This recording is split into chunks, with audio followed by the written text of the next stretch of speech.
Hello, मेरा नाम जयंती है।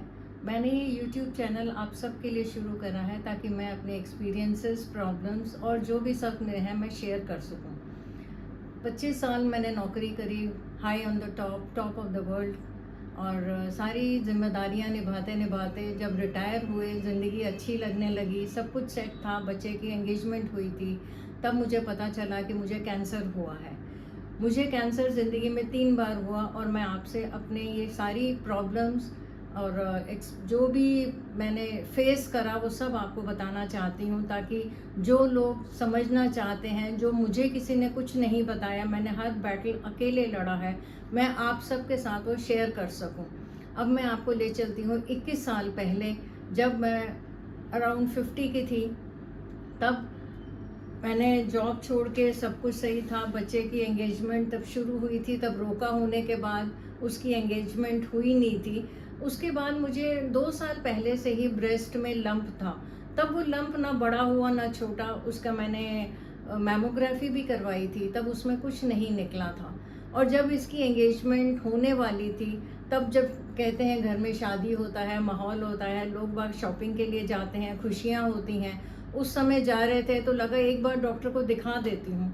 तो मैं अपने गायनी के पास गई तो उसने कहा ये तो 5 सेंटीमीटर का लंप है और आपने, और बिल्कुल रेड हो चुका था, तो आपने क्यों नहीं दिखाया। उस वक़्त तो कुछ समझ में नहीं आया, घर में एक तरफ शादी थी और एक तरफ ये बीमारी थी।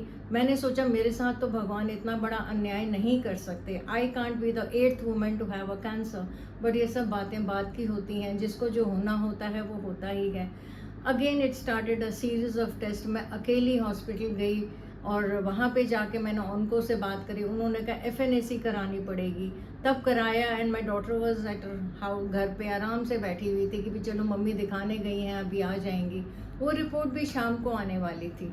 और जब फ़ोन करा शाम को डॉक्टर को, तो उसने कहा ये तो डक्टल कार्सिनोमा है लेफ़्ट ब्रेस्ट का। That was shocking news for me. इतना रोई कि ये पता चला कि वाई मी, ये मेरे साथ ही क्यों हुआ। मैंने तो किसी के साथ बुरा नहीं किया। वो तो ज़िंदगी में बाद में पता चलता है कि ये सब कर्मों के फल होते हैं। और उस वक़्त समझ में नहीं आया। किसी ने कहा शादी का एंगेजमेंट एकदम से एक दिन में ही लड़की की शादी करके ब्याह के चले जाते हैं, बट उनके गुरुजी ने कहा कि नहीं, सब ठीक हो जाएगा और सब बहुत अच्छा होगा। समय में पता नहीं चला क्या कैसे होना है, और I don't know whom to contact, क्योंकि उस समय हम सब के लिए ये एक नई चीज़ थी। और ये भी नहीं पता था उस समय कि किस डॉक्टर के पास और किस से सर्जरी करवाएं। तब पता चला कि 5 सेंटीमीटर की जो ब्रेस्ट लंप है, इसके लिए वो नहीं हटेगा, पूरी एमआरएम होगा, मतलब पूरा लेफ्ट ब्रेस्ट कटेगा। आप सब समझ सकते हैं एक लेडी के लिए उसका एक अंग खोना क्या होता है। It was a totally disastrous night और day for me. And then came the surgery day when I had to go. तब भी मन करा डॉक्टर शायद कह दे शायद ठीक हो जाएगा। वो लेफ्ट ब्रेस्ट हटी, सर्जरी हुई, और पट्टियाँ इतनी मोटी थी, जब होश आया तब भी लगा कि शायद उन्होंने लंप ही निकाला होगा, ब्रेस्ट नहीं निकाला होगा।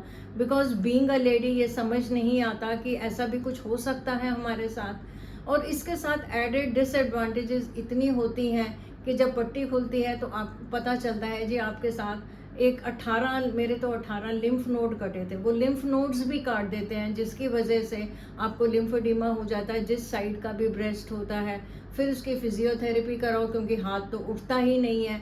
And the worst part was they just said we don't need any adjuvant therapy. अब अपनी देखभाल करूं या शादी की तैयारियां करूं, कुछ समझ में नहीं आया।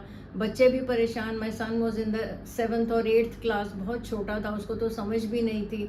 और मेरे लिए भी ये सब चीज़ें नई थी। और ये समझ में नहीं आ रहा था कि मैं शादी की तैयारियां क्या करूं, कैसे करूं। मुझे तो उस टाइम ये भी नहीं पता था कि प्रोस्थेटिक भी कोई चीज़ होती है, मिलती है। हम लोगों के ब्राज में भी पॉकेट होते हैं या नहीं होते हैं, मुझे कुछ नहीं पता था। क्योंकि उस टाइम पे 2005 में ये सब कुछ था ही नहीं। There was nobody to help you and tell you all this कि ये होता क्या है, उसका क्या होता है। बट स्टिल ये था कि भाई एक खुशी का मौका है, इसको कैसे आगे निकालना है। बस इन सब चीज़ों के बीच में मैं जूझती रही और सब करती रही। अब आप मेरे को फॉलो करिए, सब्सक्राइब करिए, ताकि मैं अपने एक एक एक्सपीरियंसेस आपके साथ शेयर कर सकूं। और मैं आपको अब अगले वीडियो में मिलती हूँ। Thank you.